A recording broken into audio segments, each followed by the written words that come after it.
What's up, everybody? Richard Dolan here for a courageous conversation. Well, man, today you're right. There's no going back. How do you feel the weight of that desire? I have been there for a while. The story's still being written, and you cut the story short. As they say, I'm playing with house money. They said, neo-fascist. You can't imagine, Richard. I've heard everything now. But I'll tell you what, you ain't never buying your time back. Value your time. Nothing can humiliate me. I've already done that. He said, you taught me there was more to life than pain, and that kind of opened the door for thousands and thousands of kids. Like, you just show up no matter what. This is an opportunity to kind of delve into yourself and actually pull out what you might have in there. It forced me to think about life after basketball.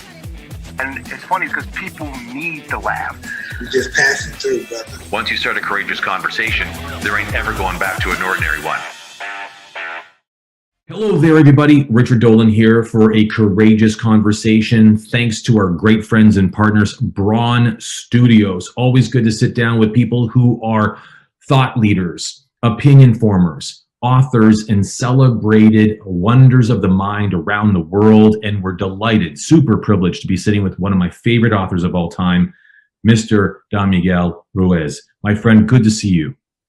It's a pleasure to be with you and with whoever is listening to us. I think this will be great.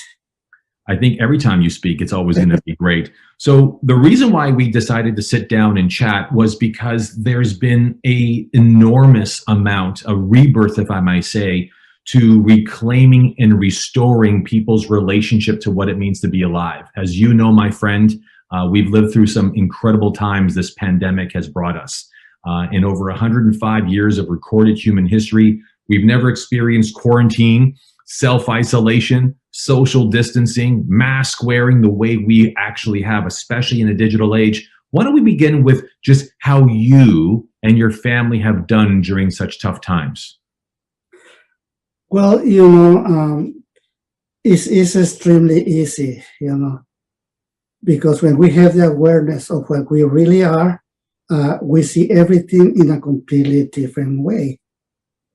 For all of our life, we was thinking that we are the image that we represent, the image that we project, and we perceive also the images that everybody project into us.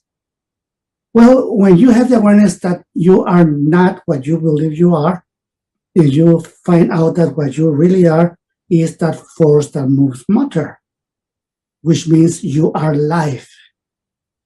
You are not living your life. You are life, and your body moves because of you.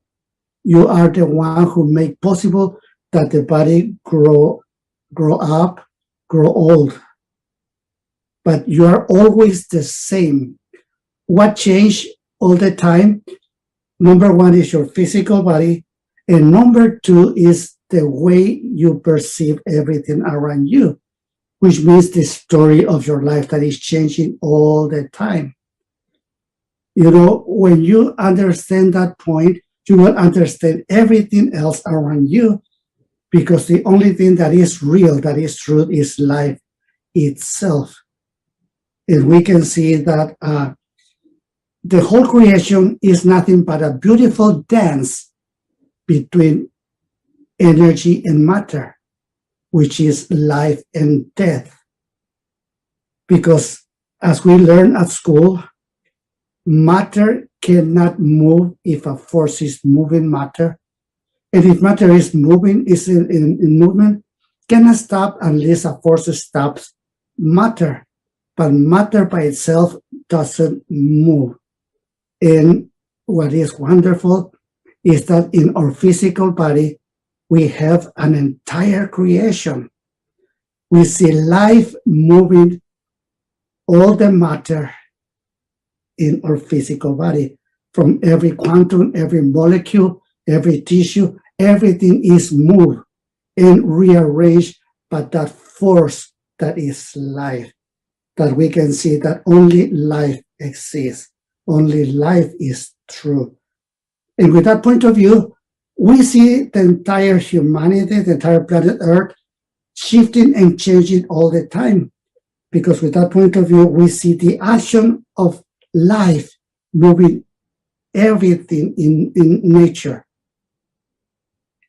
And when we apply into humanity, and we see the story of humanity, we see the evolution of the humans, because life is moving everything. We see nations rising, going to full power. We see how decay. We see how other nations take over, and it's happening all the time, all around the world. Then a pandemic is not the first time that happened in humanity. We witness many of those happening, all those tragedies we can see, a lot of death. But something that is very interesting, at least in my point of view, is to see that when nature creates those kind of dramas, like a hurricane, earthquake, those kind of disasters, we humans gather together and support each other, and that brings the best of all of us. But when the tragedy happened, because we humans created, we see separation. We see the worst of human coming out. We see hate, we see injustice, we see violence. Then in this pandemic, it's more than 1 year now, we see both sides in every nation, not just in the United States, in every nation.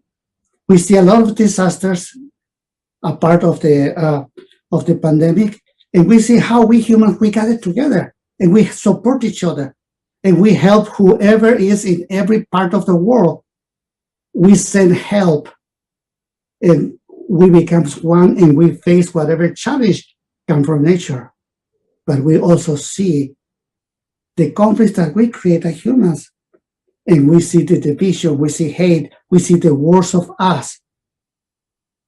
But with that awareness, knowing that you are alive, knowing that you are immortal, because life don't die. Energy cannot be destroyed.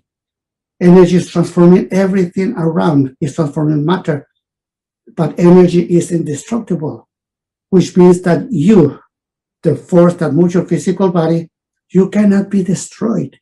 Yes, the day will come when you leave your physical body and your body will dissolve, it will disappear, but not you, because you exist long before your birth, and you will exist long after your physical body dies. When you witness that, when you know that you are alive, your point of view of everything around you change. Now you can use compassion. You can use the best of you to help. And you just don't want to be part of any separation. You don't play with those kind of emotions like hate, anger. You just live your life with common sense. Because once that you know that you are not what you believe you are, like I said before, everything changed right away. I love it. And the way we see the pandemic is exactly in that point of view. We know that crisis happened. We see a lot of injustice around. We see a lot of people losing jobs, a lot of people starving. We see many people die. And yes, we have compassion, we support, we do the best we can. In my point of view, I keep writing, I can tell everybody, hey, you guys can do much better. You can just adapt to the changes and you will even take advantage of whatever is happening around you.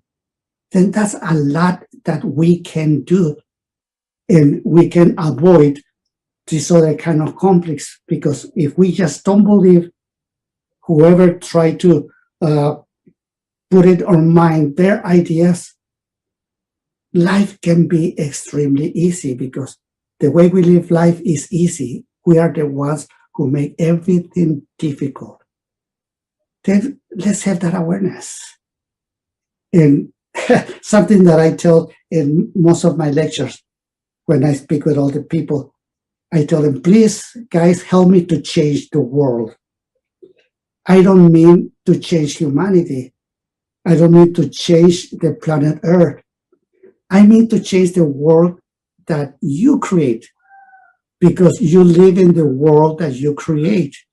And whatever dramas you have, whatever suffering, whatever happiness is because you created. And nobody can change your world but you. Then if you help me and you change your world, it will be great for you and for whoever lives around you. I love then that. You can make life so easy, so simple. You don't have to create nightmares anymore. You can change the story of your life and make it so easy for you. I love that. I love what you're saying. It's so great to see you, your energy, your articulation. You know, Don Miguel, when you talk about being really the author and curator or the creator of your life and the energy in which you embody, one can't help but go back into where your beginnings first genesized from. And I mean, you have humble beginnings. You became a surgeon and then an incredible author, where much of your philosophy and the phenomenology in which you speak from is very, as you'd say, tolic based.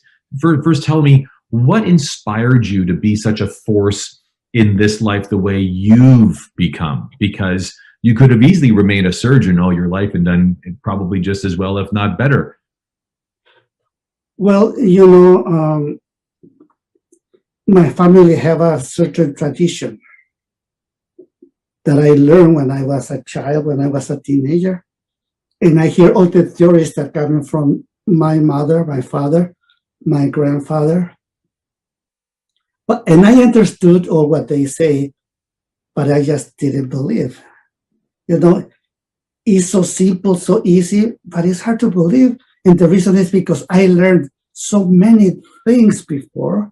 I have a whole group of ideas. I built a whole edifice, all my knowledge. And in that way, I became a medical doctor. I became a surgeon. But before I finish medical school, I have a car accident. And that changed everything.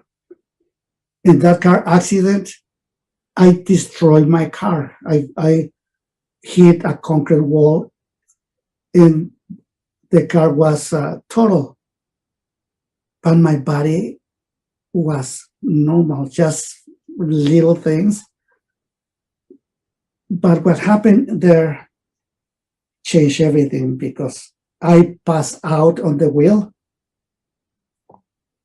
but I see my body sleeping in the wheel in a very slow motion. And I see myself protecting my physical body. And nothing happened to my body. And as a scientist, I say, how this is possible? My body was passed out and I witnessed it. Then I understood before that I am not my body, that I live in my body, that my body is my home. But to have that experience, that changed everything. And immediately I see that all the efforts of everything that I was learning, etc., it was not that real anymore. And I wanted to understand more.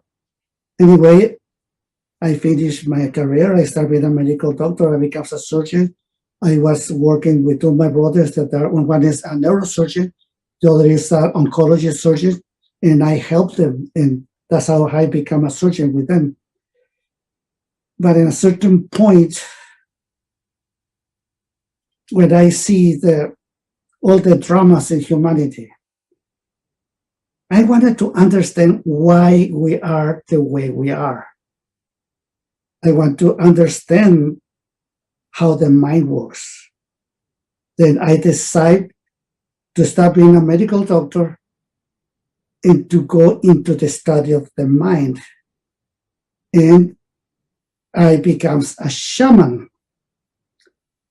And with that title, that really doesn't mean anything, give me the permission to explore the mind of my apprentices. that they start growing and growing and growing. There was a lot of apprentices in a very short time. And after 10 years of working so hard and understanding the human mind, everything was so clear for me. The result of those 10 years of studying the human mind is the 4 Agreements. A book that is very simple, very easy to read, and is a guide to find for yourself what you really are. It was a big challenge to put it in words, something that in other places you see different books, almost a whole encyclopedia to try to understand what we are. And also the challenge was to write it in a way that anyone can understand, from people who hardly went to school to the most intelligent people in the planet. And it was a very short book that you can read just in a couple of hours. That was the challenge. Then when I decided to write that book, I knew that this book had the destiny to go all around the world. And it's been translated in 46 different languages, which means it's all around the planet Earth. And I wrote that book in 1997. And by the end of the century, it was the number 30 book from the decade. It was for a long time in the New York Times bestseller book. And after almost 25 years ago, it still is one of the favorite books. It becomes a classic. And what is interesting to see in this book is that I can say, my life into that book. That once the book is ended, the book was dead. But whoever read that book, the reader give life to the book and understand as the best they can. Then they read the book and they put all those seeds in the mind that start everybody a process of doubting and challenge what they already know. And that change the reader, change the mind of the reader. Then let's see that they finish the book is dead again. But when they take the book again, let's see, 6 months later, it feels like they're reading a completely different book. They give life to the book again. And now the way they believe, the way they think that change, and they see the book in a completely different way, and they bring more challenges. There's people who read the book like 5, 6, 7, 8 times, and they always find something new. And it is like I have a little guide in your pocket is helping you to find out what you really are. And it's only 4 agreements. It's true. Then in that book, I present what the problem is. And of course, the problem is the human education, is the human domestication. And the solution is these 4 agreements. Because with these 4 agreements, when you apply, you are searching for something that you lose, which is your personal freedom, to see what you really are. And after that, I wrote many other books. Yeah. That is going into the same knowledge, but deeper and deeper and deeper and deeper. And I just wrote last year a book that we call The Actor. And even this is the same direction of knowledge is given a different approach to get to the same place. Well, I want to pause you for a moment because you're such a plethora, a vault, an archive of such abundant knowledge and inspiration for people to know. But I want to make a couple of comments, especially when you do some research about what readers say about reading your material. And the best way to encapsulate their experience is to reference the old book of I Ching, where it says that when two foreign substances come together, and if there's a reaction, both are forever transformed.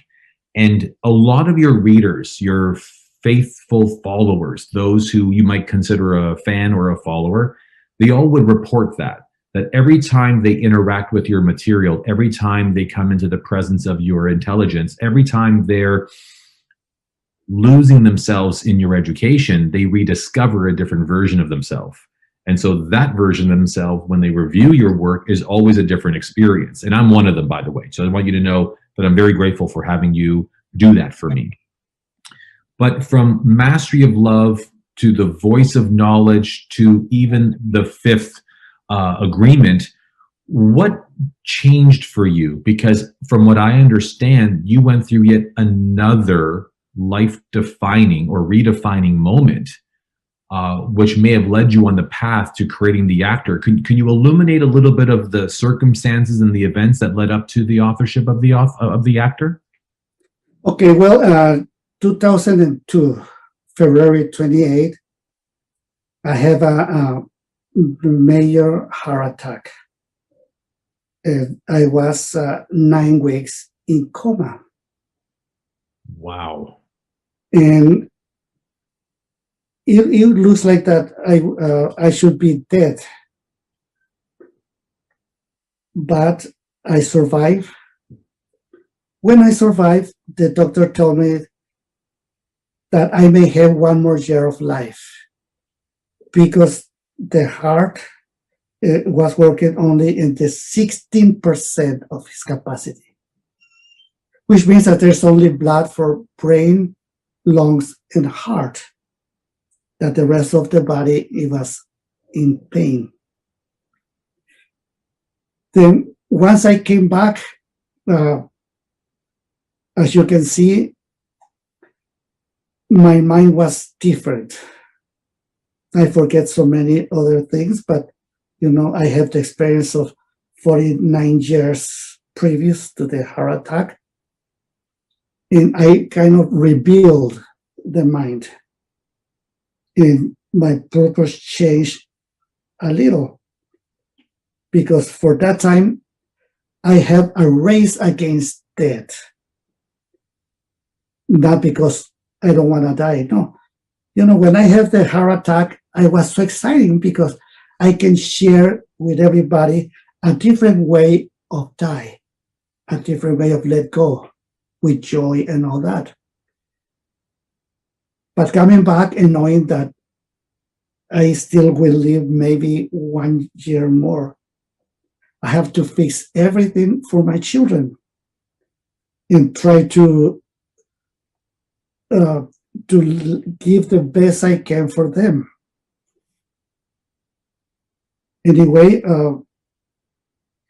a year passed, I still alive. 2 years passed, I still alive.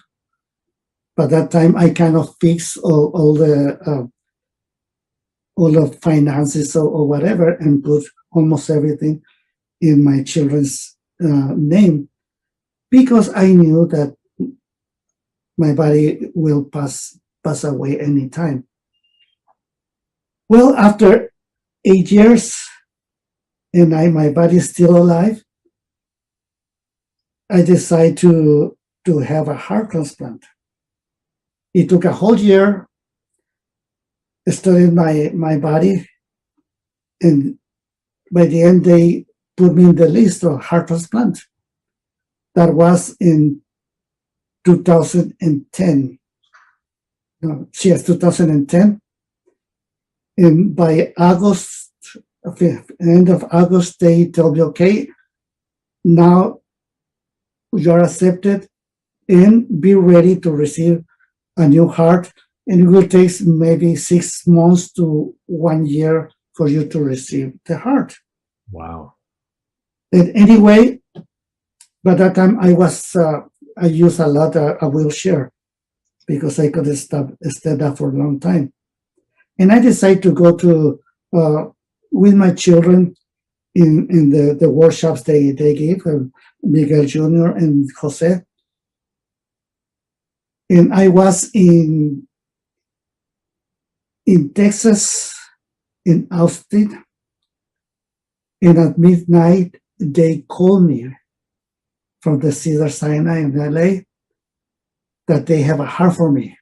That was in October, just a few months later.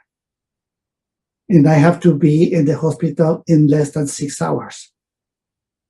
In the middle of the night, I say, I will be there.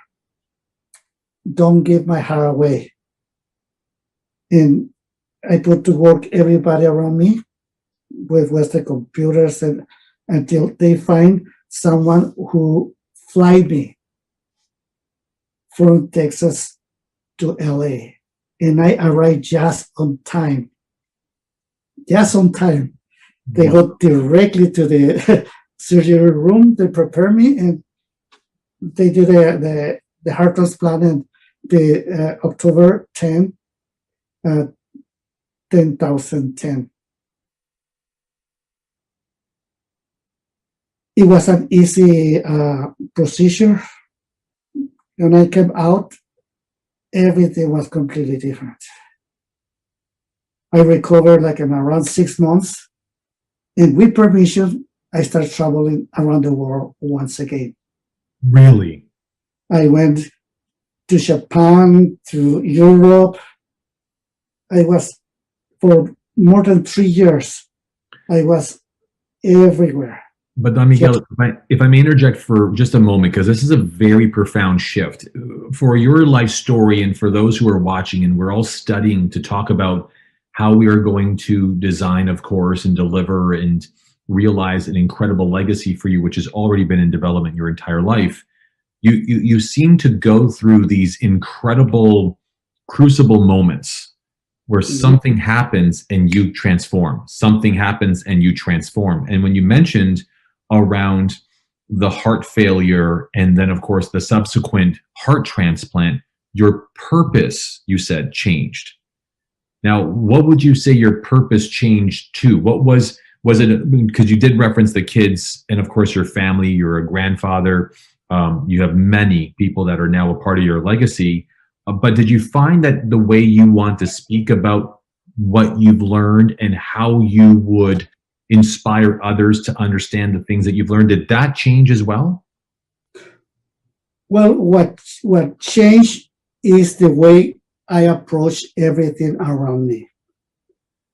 You know, before the heart transplant, everything was focused into my children. By the time of the heart transplant, my children, they were ready.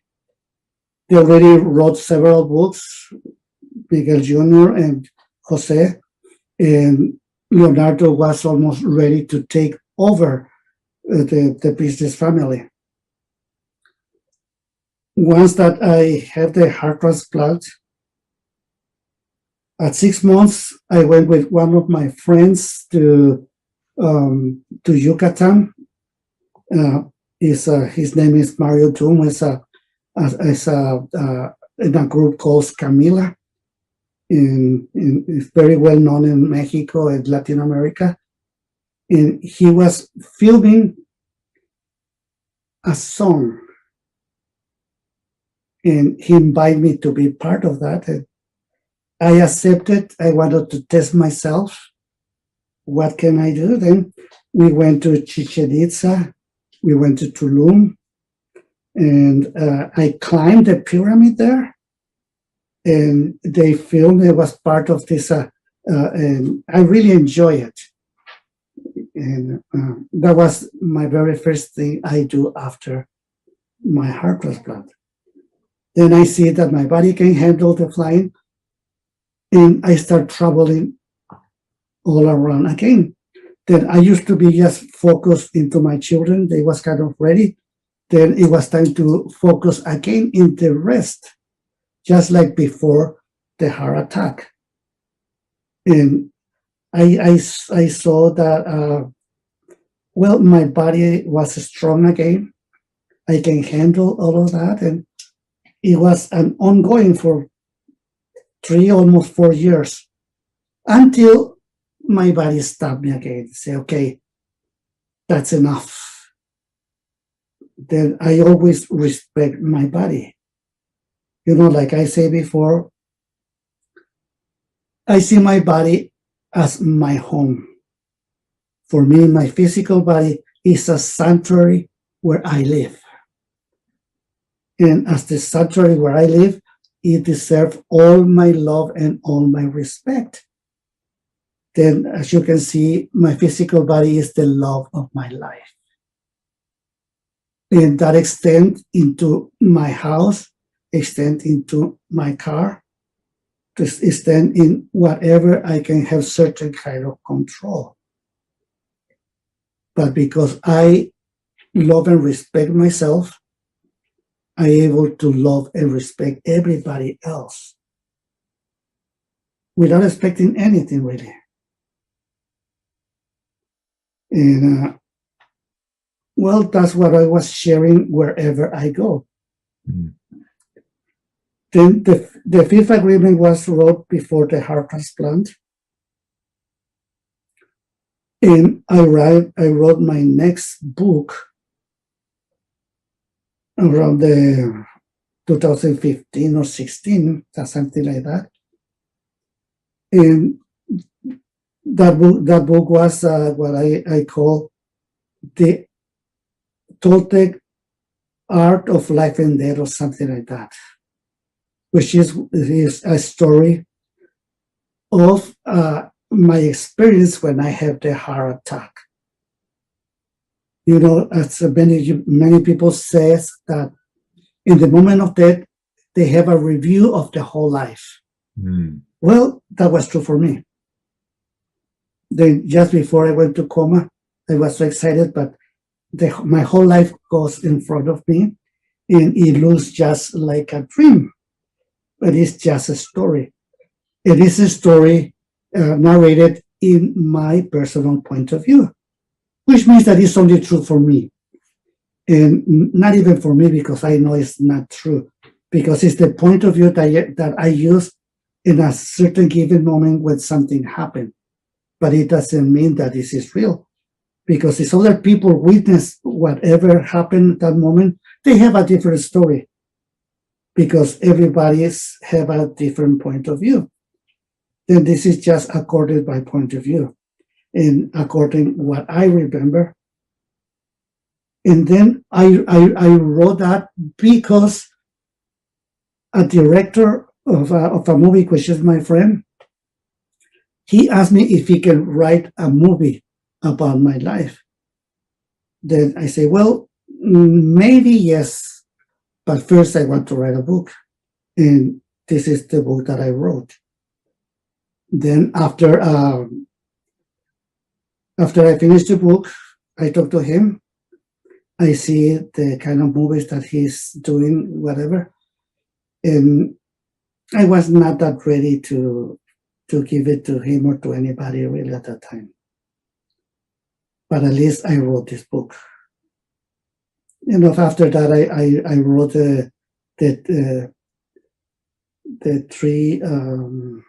the three questions, and going back into self-help books. And then I wrote the actor.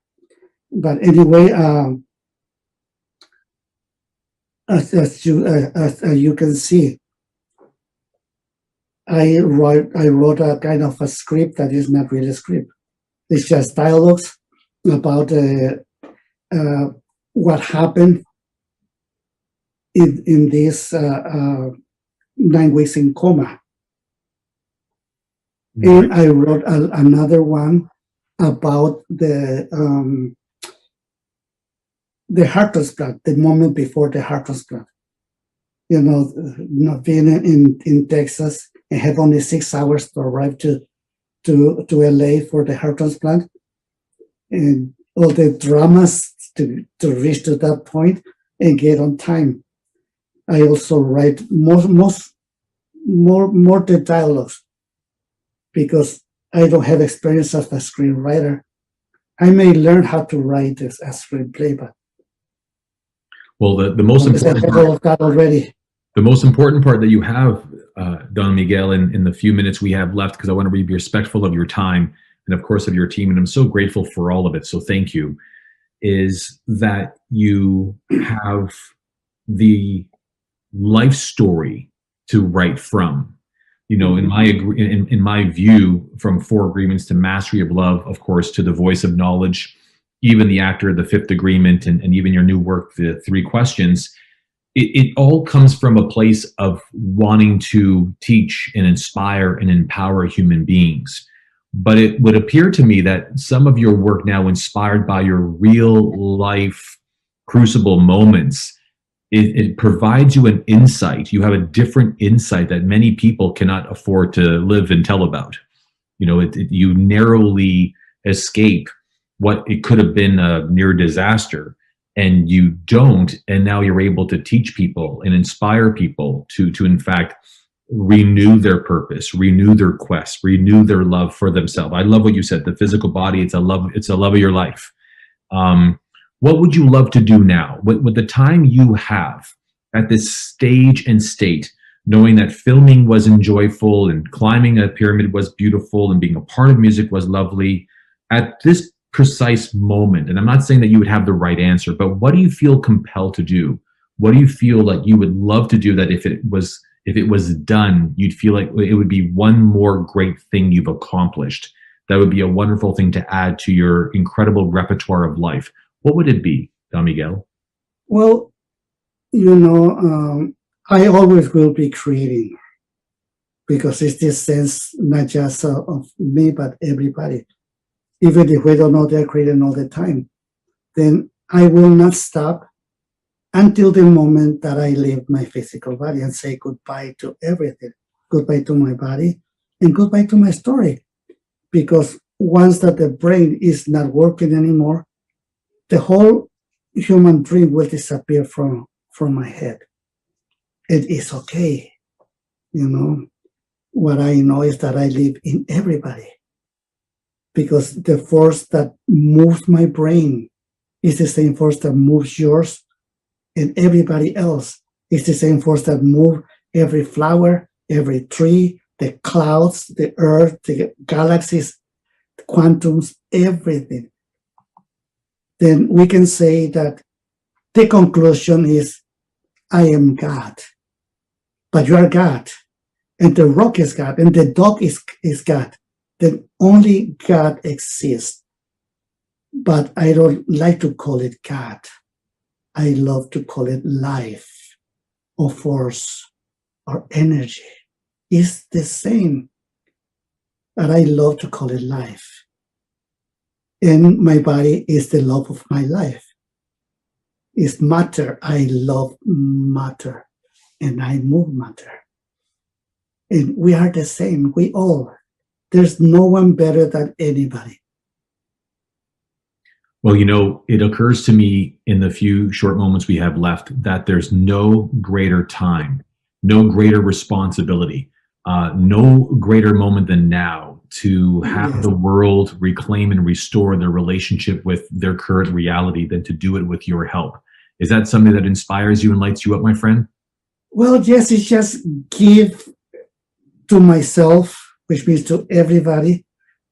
The key is to stop believing all the lies that we believe, which is a lot. But only the individual can do that. I don't have the right to tell anybody how to live their life or not. No, everybody have to make their own decisions, their own choices. I just give the ideas. And please help me to change the world. I'm 100% into doing that, my friend. I'm 100%. So listen, Don Miguel, on behalf of the team here at Braun, I want to say thank you so much for your time. your genius, your magic, the miracle of the meaning you help us find and rediscover.